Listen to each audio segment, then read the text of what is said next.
Welcome my YouTube channel. Subscribe and press the bell icon. Hello friends, आज का हमारा topic है संख्या पद्धति, नंबर सिस्टम।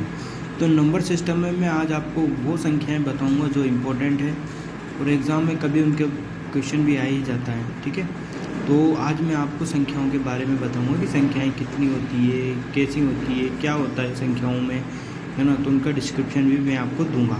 ठीक है, तो हम वीडियो को स्टार्ट करते हैं। तो हमारी पहली संख्या आती है प्राकृत संख्याएं, मतलब नेचुरल नंबर। तो स्टार्ट करते हैं हम।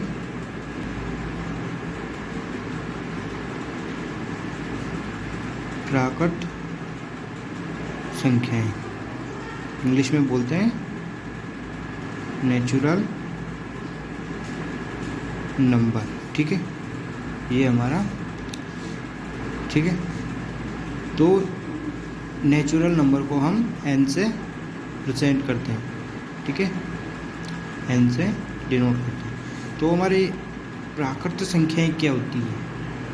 प्राकृत संख्याएं हमारी वो होती है जिन्हें हम 1 से स्टार्ट करते हैं। ठीक है, ये हमारी प्राकृत संख्याएं होती है। और जहाँ तक भी संख्याएं हैं, ये हमारी सब प्राकृत संख्याएं होती है। इनमें नेगेटिव वाली नहीं आती है, ओनली पॉजिटिव वाली संख्याएं हैं जो प्राकृत संख्याओं के अंदर आती है। ठीक है, या जिनसे हम मतलब ये वो संख्याएं जिन्हें हम वस्तुओं को गिन सकते हैं। ठीक है, तो इसी के अंदर हम एक और संख्या बता देता हूँ मैं आपको, पाइनोस संख्या। पाइनोस संख्या वे संख्या होती है, वे संख्या होती है जिनसे हम वस्तुओं को गिन सकते हैं। हम वस्तुओं को गिन सकते हैं। ठीक है, गिन सकते हैं, है ना। पाइनोस वे संख्याएं होती है। प्राकृत संख्याओं को हम n से डिनोट करते हैं और प्राकृत संख्याएं 1 से स्टार्ट होती है जहाँ तक है इनफाइनाइट। ठीक है, तो अगली संख्याएं हमारी पूर्ण संख्याएं, पूर्ण संख्या। ठीक है, पूर्ण संख्या को इंग्लिश में बोलते हैं हम होल नंबर।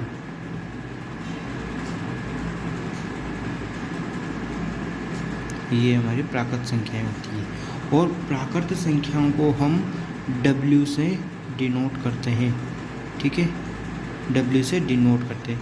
तो हमारी प्राकृत संख्याएं कहाँ से स्टार्ट होती है? हमारी प्राकृत संख्याएं 0 से स्टार्ट होती है। ठीक है, 2, 3, 4, 5 और जहाँ तक होती है वो सब हमारी पूर्ण संख्याएं होती है। ठीक है, और आगे बढ़ता हूँ मैं इसी के साथ। अगली संख्या का नाम है हमारा पूर्णांक। ये नाम तो आपने सुना ही होगा। पूर्णांक को हम बोलते हैं इंटीजर।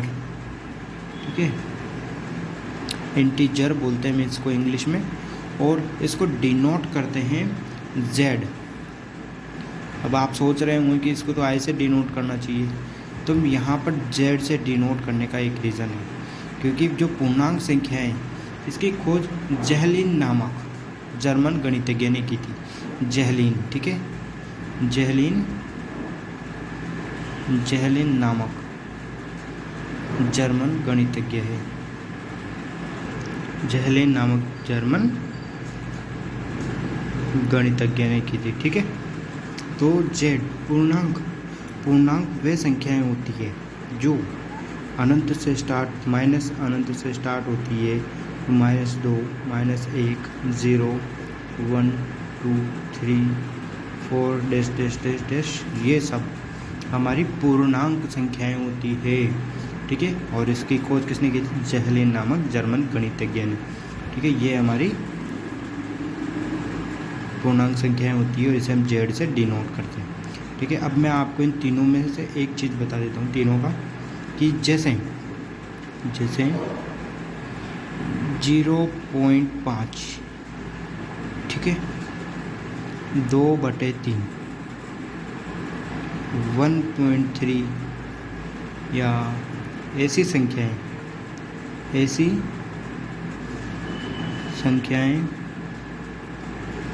ऐसी संख्याएं ना तो पूर्ण ये होती है, क्या नाम है, प्राकृत संख्या होती है, ना तो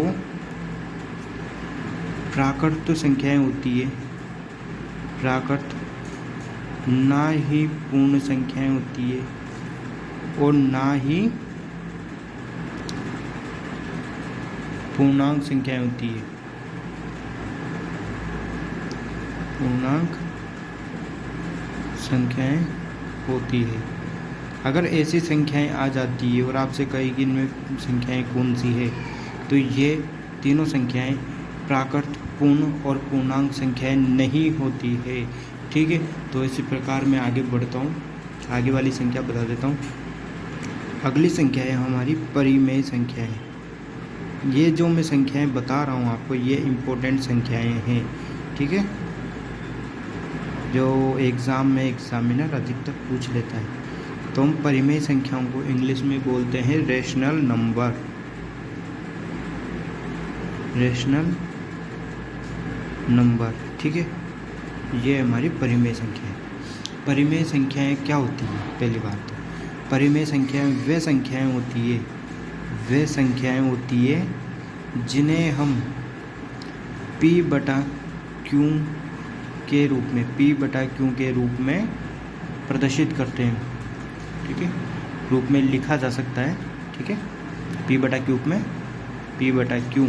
रूप में लिखा जा सकता है,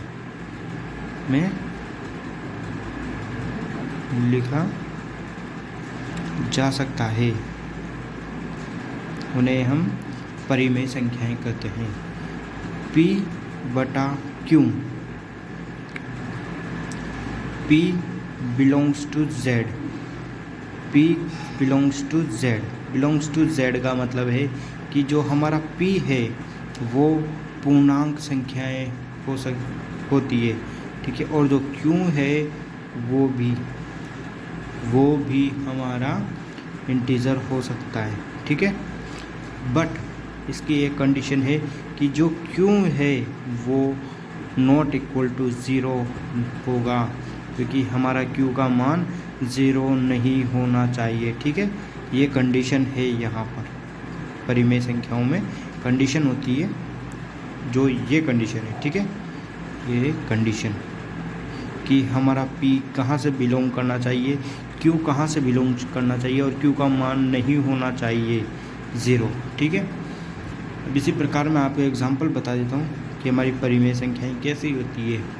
जैसे 5/6, 3/4, 8/11, 7 हमारा हो सकता है ना, 1/8 हो सकता है, -11 हो सकता है ना, रूट में भी हो सकती है, जैसे हमारी 25। तो हम इसको क्या लिख सकते हैं कि +-5। तो ये हमारी परिमेय संख्याएं होती है। ठीक है, अब इसके बाद अगले टॉपिक पर आते हैं हम, अपरिमेय संख्याएं। अपरिमेय संख्याएं हमारा टॉपिक है। अगली संख्याएं अपरिमेय संख्याएं, और अपरिमेय संख्याओं को हम बोलते हैं इरेशनल नंबर। इरेशनल नंबर, ठीक है, ये हमारी अपरिमेय संख्याएं होती है। अपरिमेय संख्याएं क्या होती है? ठीक है, अपरिमेय संख्याएं क्या होती है कि जिन्हें हम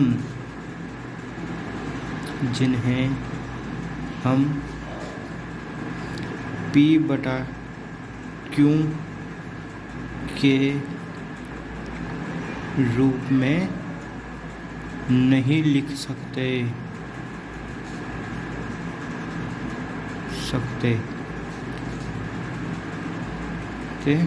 वे हमारी अपरिमेय संख्याएं होती है। ठीक है, अब अपरिमेय संख्याएं कैसी होती है? अपरिमेय संख्याएं मैं आपको बता देता हूँ कैसी होती है कि जो संख्याएं रूट में होती है, रूट वाली संख्याएं जिनका वर्ग नहीं हो रहा हो, उनका मतलब अंदर संख्या वर्ग वाली नहीं हो, वे हमारी अपरिमेय संख्याएं होती है। ठीक है, जैसे ये हो गए। ठीक है, ये सब हमारी अपरिमेय संख्याएं होती है। और वे संख्याएं मैं आपको एक और चीज़ बता देता हूँ इसी के अंदर कि परिमेय संख्याएं, परिमेय संख्याओं में अपरिमेय संख्याएं कैसी होती है मैं बता दूँ कि जो 22/7 है ये हमारी परिमेय संख्या है, ठीक है, परिमेय संख्या है। लेकिन पाई बोलते हैं, पाई हमारी अपरिमेय संख्या है। पाई हमारी अपरिमेय संख्या है। 22/7 तो परिमेय है पर पाई अपरिमेय संख्या है। और जीरो हमारी परिमेय संख्या है, ठीक है, ये हमारी 0 परिमेय संख्या होती है। ये थोड़ा सा अलग पार्ट है, मैं बता देता हूँ आपको, है ना, कि ई की वैल्यू जैसे अपने फिजिक्स में काम आती है, ई एनर्जी, तो उसकी वैल्यू होती है 2.71। तो ये भी अपरिमेय संख्या होती है। ऐसी और भी संख्याएं हैं जो परिमेय और अपरिमेय होती है, ठीक है। तो अब हम अगली संख्या पर आते हैं। तो हमारी अगली संख्याएं हैं वास्तविक संख्याएं, जिन्हें हम इंग्लिश में रियल नंबर बोलते हैं।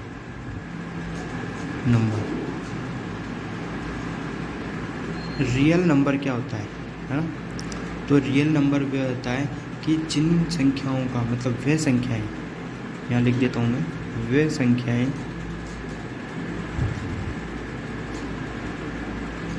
जिनका वर्ग करने पर धनात्मक संख्या प्राप्त हो, जिनका वर्ग करने पर धनात्मक संख्या प्राप्त हो, वास्तविक संख्याएं होती है, ठीक है। और वास्तविक संख्याओं में परिमेय प्लस अपरिमेय संख्याएं होती है। परिमेय संख्याएं कौन सी होती है? वास्तविक संख्याएं होती है। परिमेय प्लस अपरिमेय संख्याएं वास्तविक संख्याएं होती है, ठीक है। अब हमारा अगला टॉपिक है, अगली संख्या है हमारी काल्पनिक संख्या। काल्पनिक संख्याएं, इसको हम बोलते हैं इंग्लिश में इमेजिनरी नंबर।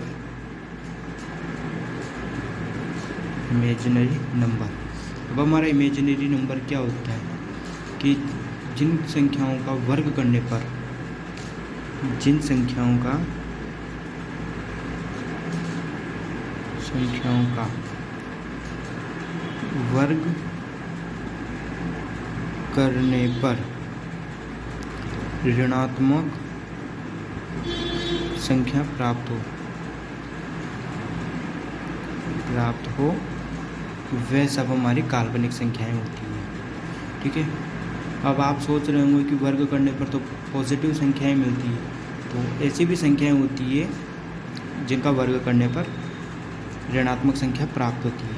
तो ये पहले मैं आपको वास्तविक संख्याओं के एग्जाम्पल बता देता हूँ कि वास्तविक संख्या तो क्या है, 1, 2, 3, इनको वर्ग करने पर पॉजिटिव संख्या आती है, माइनस वाली भी हो सकती है, -2, -3, -1 जो भी है, ठीक है।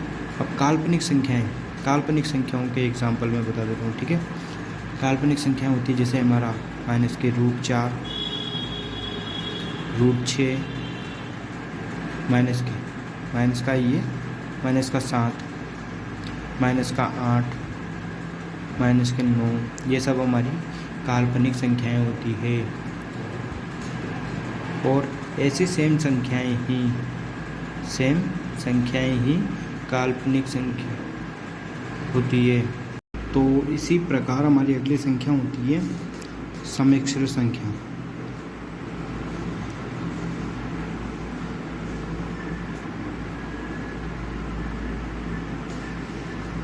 इसको इंग्लिश में बोलते हैं कॉम्प्लेक्स नंबर।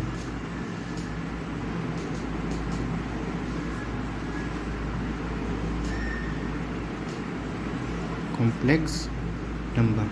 अब समिश्र संख्याएं क्या होती है, इसे छोटा z से डिनोट करते हैं, ठीक है, छोटा z से डिनोट करते हैं। अब समिश्र संख्या क्या होती है, समिश्र संख्याएं वास्तविक संख्या प्लस काल्पनिक संख्या,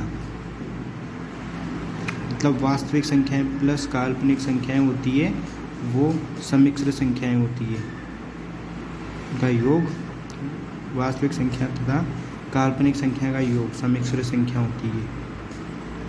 कैसी होती है समिश्र संख्या दिखने में, तो अब मैं आपको एक एग्जांपल बताता हूँ कैसी दिखती है। जैसे कि मैं वास्तविक संख्या प्लस काल्पनिक संख्या ले लेता हूँ मैं -√3, ठीक है। तो हमारी समिश्र संख्या क्या हो जाएगी, 5 प्लस ये। ऐसी संख्याएं काल्पनिक समिश्र संख्याएं होती है, ऐसी संख्याएं समिश्र संख्याएं होती हैं, ठीक है। तो अब हमारी अगली संख्या है पूर्ण संख्या। पूर्ण संख्या हमारी अगली संख्या है, इसे इंग्लिश में बोलते हैं परफेक्ट नंबर। परफेक्ट एक हमारी पूर्ण संख्या वो होती है जिसे हम वोल नंबर बोलते हैं, है ना। और ये पूर्ण संख्या हमारी अलग है, वहाँ पर हम 0 से स्टार्ट करते हैं, यहाँ पर ऐसा कुछ नहीं है। यहाँ पर पूर्ण संख्याएं कैसी होती है, देखो इसकी डेफिनेशन क्या है कि वे संख्याएं जिनके गुणनखंडों का योग स्वयं को छोड़कर पुनः वही संख्या हो ना। देखो वे संख्याएं जिनके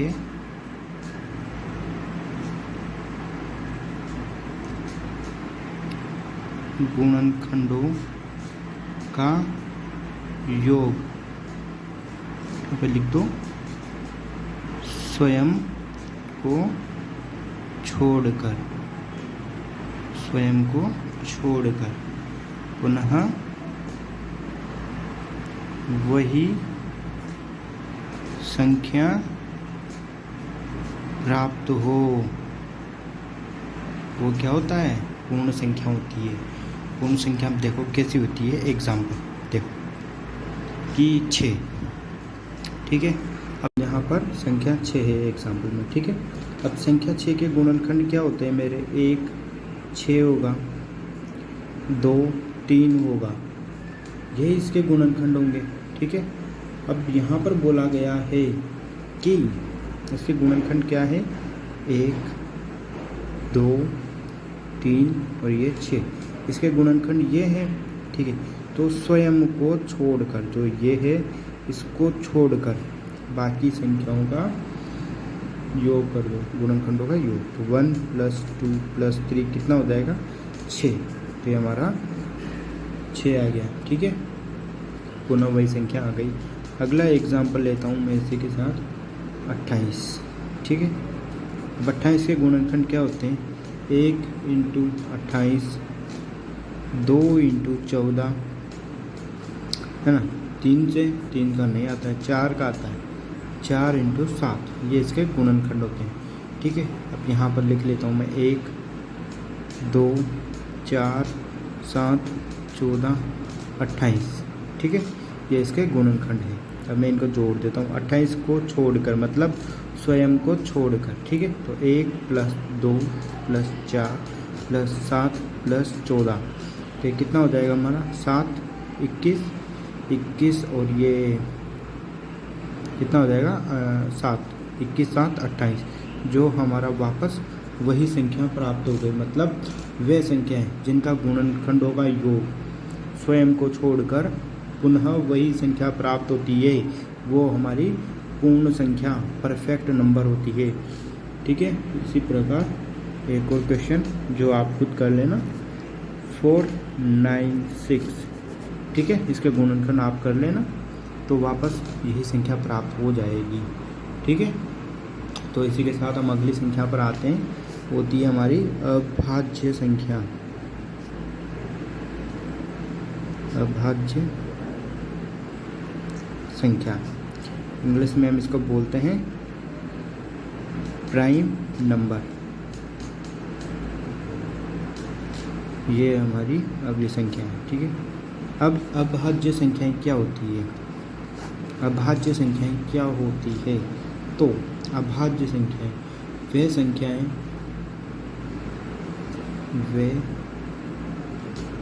संख्याएं जिनके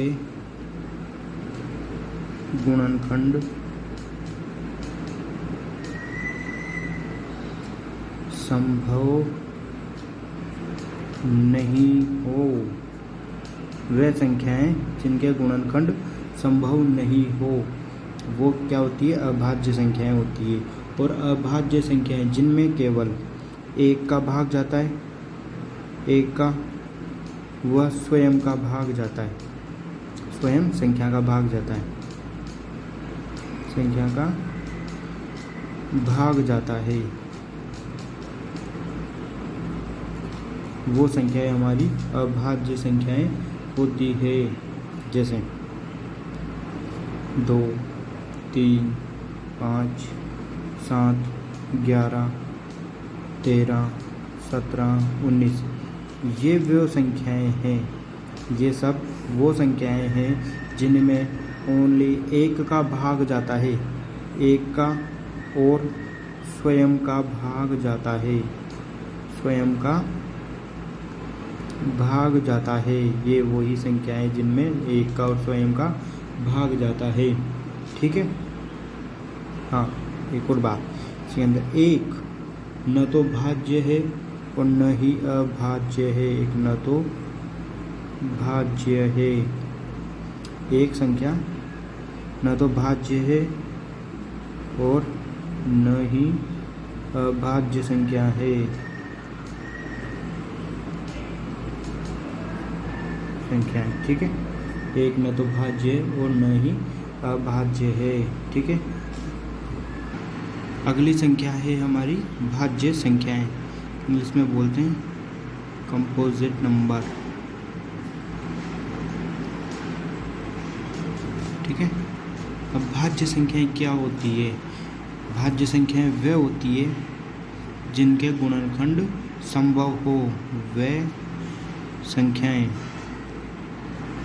जिनके गुणनखंड संभव हो, ठीक है, संभव हो, है ना। तो एग्जाम्पल क्या होंगे इसके? एग्जाम्पल जैसे 4, 6, 8, 9, 10, 12, 14, 16, 18, ये वो संख्याएं हैं जिनके गुणनखंड संभव है, ठीक है। अब इसमें अगली संख्या हमारी, ये सबसे इम्पोर्टेंट संख्या है हमारी रामानुजन संख्या। रामानुजन संख्या, रामानुजन संख्या का आपने नाम पहली बार ही सुना होगा। तो रामानुजन संख्या क्या होती है? इसको इंग्लिश में भी वही बोलते हैं रामानुजन नंबर, ठीक है। तो रामानुजन संख्या वह छोटे से छोटी संख्या जिसे दो अलग अलग प्रकार के घनों के, मतलब क्यूब के योग के रूप में लिखा जा सकता है, ठीक है। तो मैं यहाँ पर लिख देता हूँ कि वह छोटी से छोटी संख्या, वह छोटी से छोटी संख्या जिसे दो अलग अलग प्रकार के घनों, घन मतलब क्यूब है यहाँ पर, क्यूब, ठीक है, के योग के रूप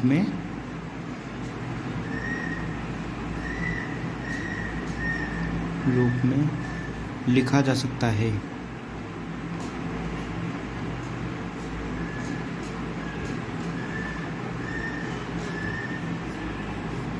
ठीक है, तो ये हमारी इसकी डेफिनेशन हो गई। अब उसने बोला है कि अलग अलग प्रकार के घनों के योग के रूप में लिखा जा सकता है। तो हमारी रामानुजम संख्या होती है, एकमात्र संख्या है रामानुजम संख्या, जो कि 1729 होती है। ठीक है, ये 1729 मैं इसको क्यूब की फॉर्म में, क्यूब के योग के फॉर्म में लिख देता हूँ। ठीक है, तो हमारी ये संख्या एकमात्र ऐसी संख्या है जिसे हम 2 तरीक़ों से लिख सकते हैं, और इस संख्या को लिखने का कोई तरीका नहीं है।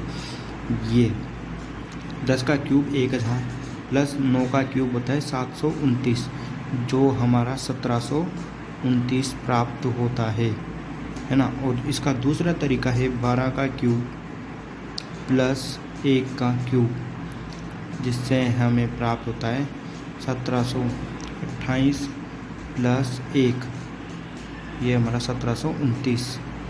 ये हमारी रामानुजम एकमात्र संख्या होती है। एग्ज़ाम में कभी कभी पूछ लिया जाता है कि रामानुजम संख्या के घनों के योग के रूप में लिखिए, तो हमें इस प्रकार से रामानुजम संख्या लिखते हैं। ठीक है, वीडियो अच्छा लगा हो तो लाइक और सब्सक्राइब जरूर करना, कमेंट्स करके बताना वीडियो अच्छा लगा। ठीक है, थैंक यू।